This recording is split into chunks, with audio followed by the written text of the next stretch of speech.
আপু আপনার তো 36 লাগবে, 32-এ হবে না। আমি তো দেখেই বুঝতে পারছি আপনার 36 লাগবে। আমি তো এত বছর ধরে ব্যবসা করলাম, এটা বুঝবো না? জুতার কথা বলছি আমি, জুতা। সমস্যা নাই, ঢুকিয়ে দেখেন। প্রথম প্রথম একটু টাইট হয়, ঢুকোতে ঢুকোতে ঠিক হয়ে যাবে না। আমি তো নিজের হাতে ঢুকিয়ে দিই। কত মানুষের ঢুকালাম আজ পর্যন্ত। হ্যাঁ, আস্তে করে ঢুকান। এই তো ব্যথা লাগছে। আমি তো জানি এটা ঢুকবে। আপু ওই কালোটা ঢুকান। হ্যাঁ ওইটা ভালো। না, দাম দিয়ে টেনশন করা লাগবে না, আপনারা আমাদের রেগুলার কাস্টমার, আপনাদের নিয়ে দরাদাম করবো নাকি? নেন নেন, যেটা খুশি নেন, সেভাবে রাখবানে। আপু মেলা দিন পরে আসলেন। এই আপু কি দেখতে চাচ্ছে দেখা? আপু এই মালটা দেখেন, এটা নতুন এসেছে।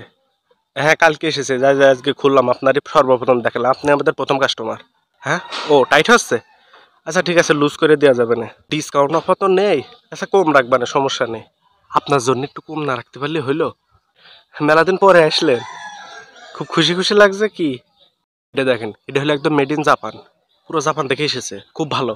বেল্ট আলাদা সুন্দর লাগবে না আপনার পায়ে।